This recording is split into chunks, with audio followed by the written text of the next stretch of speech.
حیات الصحابہ میں 3 عنوان حضرت کے بڑے اہم ہیں. اول تو کام کرنے والوں کو حیات الصحابہ اہتمام سے پوری پڑھنی چاہیے، اہتمام سے پوری پڑھنی چاہیے. لیکن بعض ابواب ایسے ہیں حیات الصحابہ میں کہ جو کام کے لیے انتہائی ضروری ہیں، کام کے لیے انتہائی ضروری ہیں. سب سے پہلی بات تو یہ ہے کہ اپنے ساتھیوں کے احوال کا تفقد کرنا چاہیے، ساتھیوں کے احوال کا تفقد کرنا چاہیے. کون کس حال سے گزر رہا، کون کس حال سے گزر رہا ہے، اور ہم کس حال میں کس کام آ سکتے ہیں.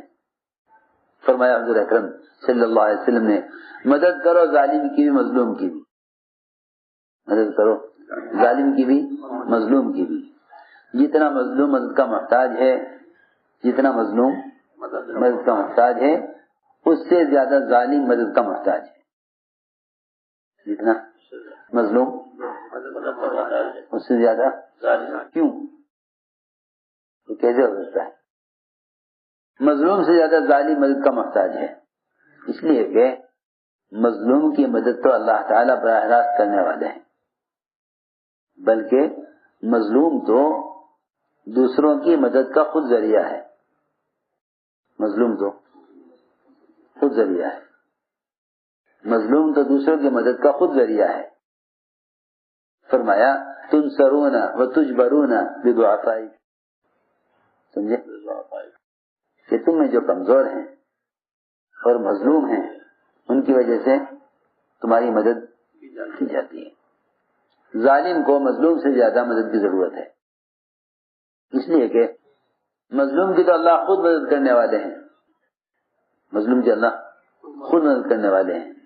لیکن ظالم کو اس لیے مدد کی ضرورت ہے کہ اس کو ظلم سے روکنا، اس کو ظلم سے روکنا، اس میں ظالم کی مدد ہے، مظلوم کی مدد ہے.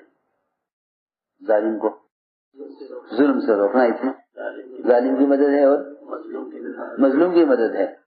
کہ تم ظالم کو ظلم سے روکو، اس میں دونوں کے لیے مدد ہے. فرمایا کہ مدد کرو ظالم کی بھی مظلوم کی بھی. صحابہ کرام کا ایک معمول یہ تھا کہ وہ اپنے ساتھیوں کے احوال کا تفقد کیا کرتے تھے، کون کس حال سے گزر رہا. عمر رضی اللہ تعالیٰ عنہ کسی بھی گھر سے اچانک کھانا منگوا لیا کرتے اس کے گھر کا حال معلوم کرنے کے لیے کہ اس پر کیا گزر رہی ہے، اس پر کیا گزر رہی ہے. ہم ساتھیوں پر صرف تقاضے ڈالنا جانتے ہیں، ان کے احوال کا تفقد نہیں کرتے. عمر رضی اللہ تعالیٰ عنہ کس طرح سے تفقد احوال کرتے تھے.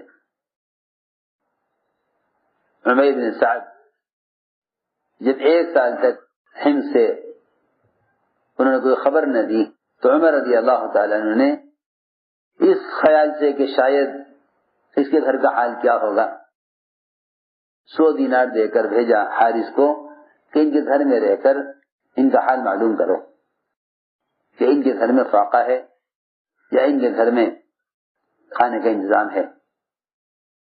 اسی طرح عمر رضی اللہ تعالیٰ عنہ کسی گھر سے کھانا اچانک منگوا دیا کرتے دیکھنے کے لیے گھر کا کیا حال ہے. اگر کھانا آپ کے معیار سے بڑھا ہوا ہے تو تربیت کی ضرورت ہے، کھانا آپ کے معیار سے گھٹا ہوا ہے تو مدد کی ضرورت ہے.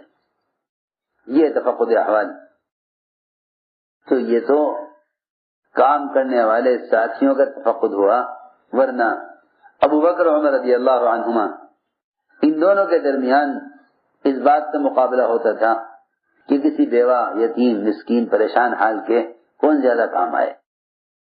ایسے 3 عنوان قائم کیے ہیں. ایک احوال کا تفقد کرنا، ایک ہر ایک کے ساتھ معاملہ اس کے ظاہر کے اعتبار سے کرنا، ایک جو کام کر رہے ہو اس پر نظر رکھنا، اور چوتھی بات ضروری میں آپ سے عرض کر رہا کہ کام کی تعمیر کرو بجائے کام کے تعارف کے، بجائے کام کے تعارف کے کام کی تعمیر کرو. تعمیر ہوتی ہے جماعتوں کے تسلسل سے، اور تعارف سے تو کام بہت آگے جا چکا ہے. اب تو غیر مسلموں کو بھی کام کا اتنا ہی تعارف ہے جتنا اس کام کا تعارف مسلمانوں کو ہے. جتنا اس کام کا تعارف اس زمانے میں مسلمانوں کو ہے اتنا ہی تعارف اس کام کا غیر مسلموں کو ہے. تو بجائے جماعتیں گزرتی ہوئی کام کا تعارف کرانے کے، جماعتیں جم کر کام کریں، کام کی تعمیر کریں، کام کی تعمیر کریں بجائے تعارف کے. تعارف یہ ہے کہ جماعتیں گزر جائیں کام کرتی ہوئی، تعمیر یہ ہے کہ جماعتیں کام جماتی ہوئی بھی آگے بڑھیں. یہ چار عنوان بہت اہم ہیں. تو احوال کے تفقد میں فرماتے ہیں ابو صالح غفاری کہ عمر رضی اللہ تعالیٰ کا معمول تھا، روزانہ کا معمول تھا کہ وہ مدینے کی آبادی سے باہر رات کے درمیانے حصے میں ایک اندھی اپاہج بڑھیا کے پاس جاتے. اندھی اپاہج بڑھیا، اس کے گھر جاتے، اس کے جو ہے پانی کا انتظام کرتے اور اس کی تمام ضروریات پوری کرتے. اس کا پاخانہ صاف کرتے اور اسے کپڑے دھوتے. اس کام کرنے کے لیے روزانہ رات کو مدینے سے باہر اس کام کے ارادے سے جاتے. لیکن جب بھی جاتے اس کے گھر اس کی ضروریات پوری کرنے کے لیے، حضرت عمر سے پہلے کوئی شخص یہ ساری ضروریات اس کی پوری کر دیا کرتا تھا. جو بڑھیا چاہتی اس کے سارے کام کوئی پہلے کر جاتا. عمر رضی اللہ تعالیٰ نے بار بار آ کر اس بڑھیا کے ضروریات کو پورا کرنا چاہا، مگر کوئی شخص آتا تھا جو اس کی تمام ضروریات ان سے پہلے پوری کر دیا کرتا تھا. حضرت عمر رضی اللہ تعالیٰ عنہ کے ساتھ کئی مرتبہ ایسا ہو چکا. تو حضرت عمر رضی اللہ تعالیٰ عنہ ایک رات چھپ کر بیٹھ گئے گھات میں. دیکھو کون آتا ہے.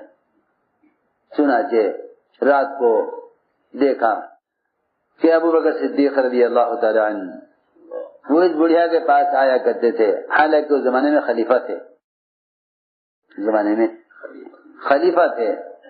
حضرت عمر نے کہا، ہائے میری جان کی قسم، آپ ہیں جو مجھ سے پہلے اس بڑھیا کی ضروریات کو پورا کراتے ہیں. چنانچہ حضرت بکر کی وفات کے بعد عمر رضی اللہ عنہ کا یہ معمول بن گیا کہ یہ رات کو نکلا کرتے تھے اور اس کے گھر جاتے اور اس بڑھیا کی تمام ضروریات پوری کرتے. طلحہ نے دیکھا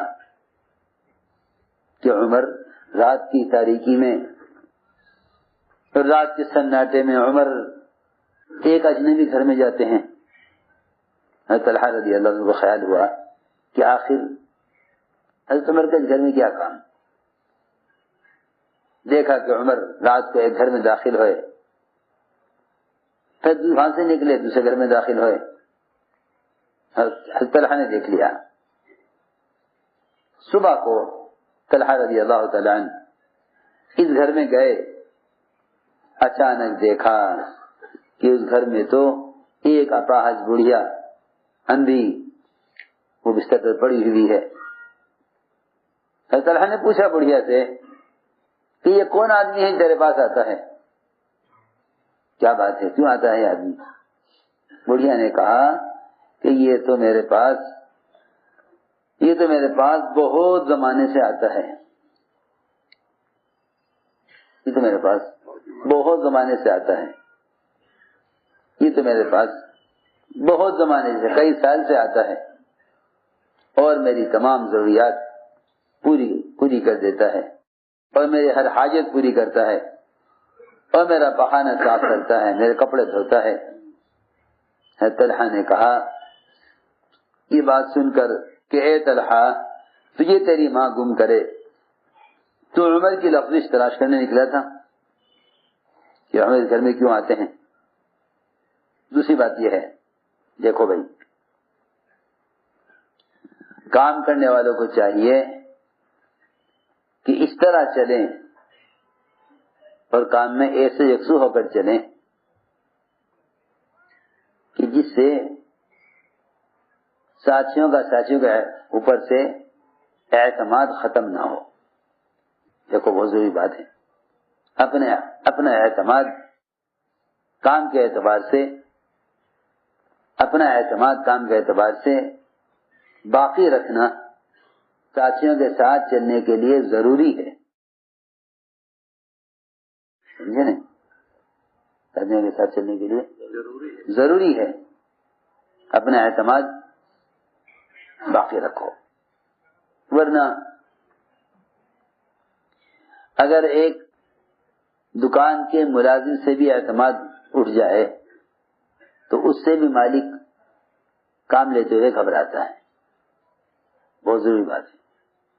ایسے چلو کہ ساتھیوں کا تم پر اعتماد باقی رہے. اعتماد کو کبھی بھی متاثر نہیں کرنا چاہیے، اس لیے کہ معاملہ جس کے ساتھ بھی ہوگا وہ اس کے ظاہر کے اعتبار سے ہوگا، اندر کے اعتبار سے نہیں.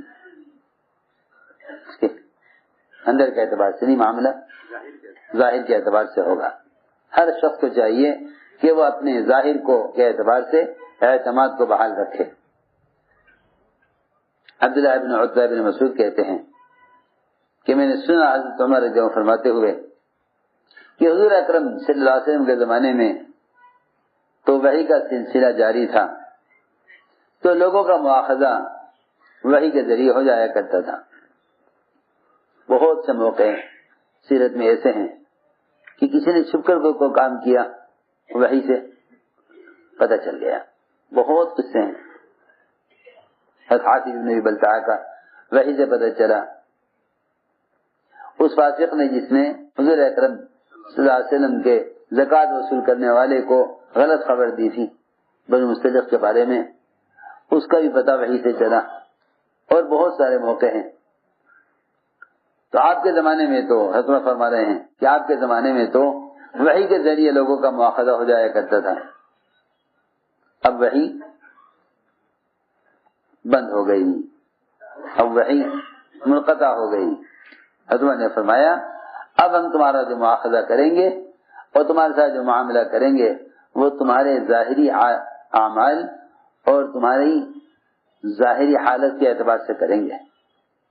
جو شخص ہمارے سامنے بہتری ظاہر کرے گا، ہمارے سامنے بہتری ظاہر کرے گا، ہم اس پر اعتماد کریں گے اور اس کو قریب کریں گے. اور ہمیں اس کا معاملہ اللہ کے ساتھ کیسا ہے وہ جانے، اس کا اللہ جانے. ہمیں اس کے باطنی احوال سے کوئی مطلب نہیں ہے، چاہے اس کا اللہ کا معاملہ کیسا بھی ہو، ہمیں اس سے کوئی مطلب نہیں ہے. ہم معاملہ کریں گے اس کے ساتھ اس کے ظاہر کے اعتبار سے. رہا اس کا اللہ کا معاملہ تو اللہ تعالیٰ چاہے اس کا حساب لیں چاہے اس کو معاف کریں، وہ جانے، اس کا اللہ جانے.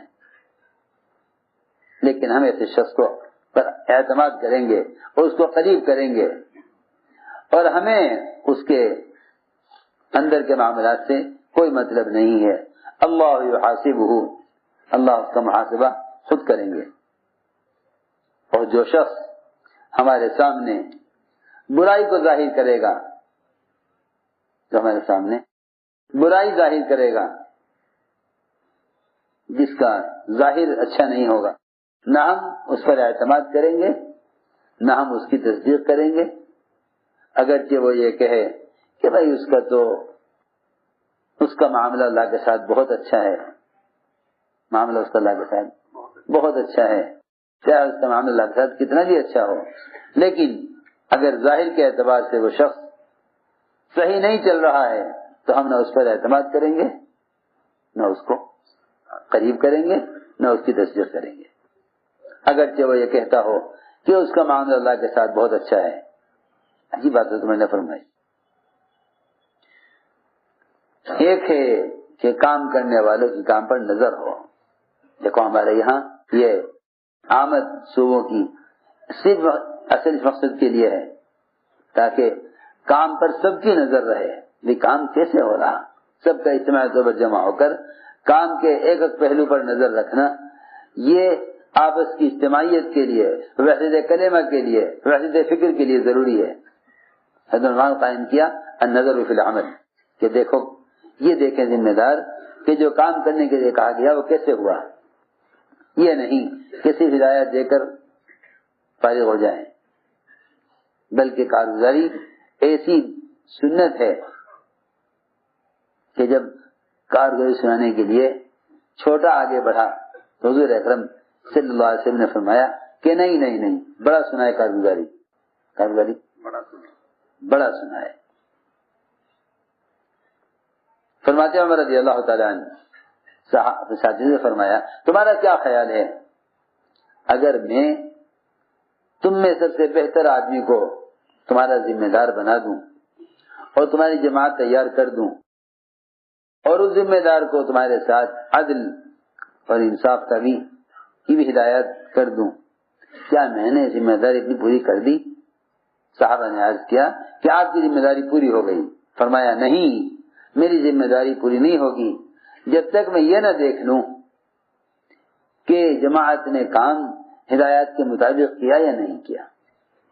پہلے میں جب تک میں یہ نہ دیکھ لوں جس طرح کہا گیا تھا کرنے کے لیے اس کا مطابق ہوا یا نہیں, اس وقت تک میری ذمہ داری پوری نہیں ہوگی.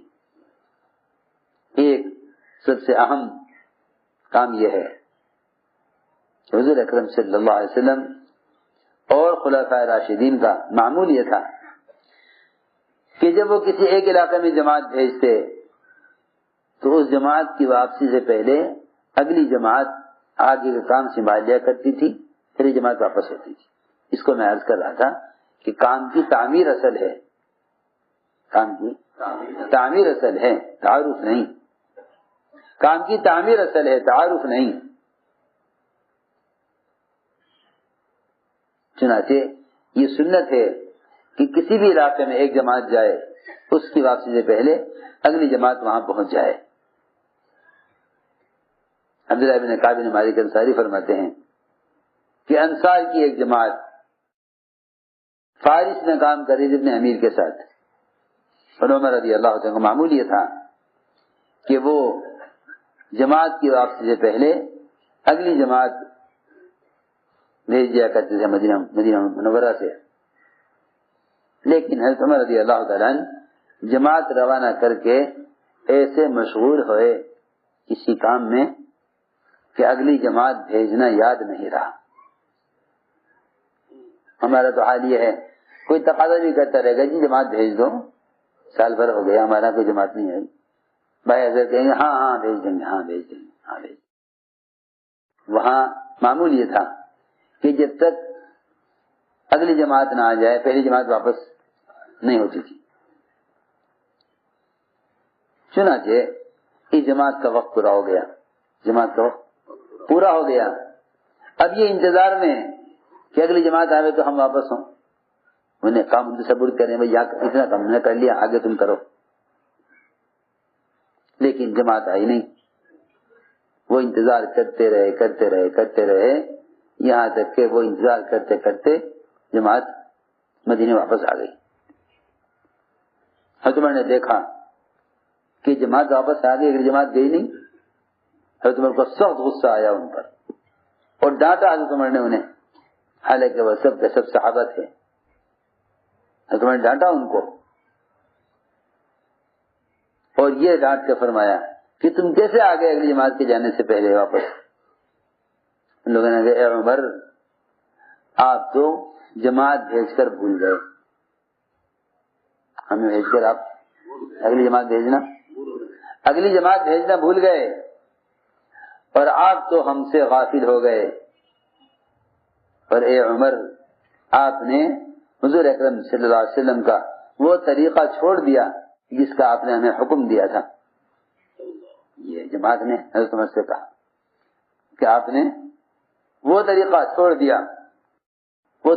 دیا آپ نے جس کا ہمیں حضور اکرم صلی اللہ علیہ وسلم نے حکم دیا تھا کہ ایک جماعت کی واپسی سے پہلے اگلی جماعت علاقے میں پہنچ جایا کرے، کیونکہ حضور اکرم صلی اللہ علیہ وسلم کا معمول یہ تھا کہ آپ جماعت کی واپسی سے پہلے جماعت روانہ فرما دیا کرتے تھے۔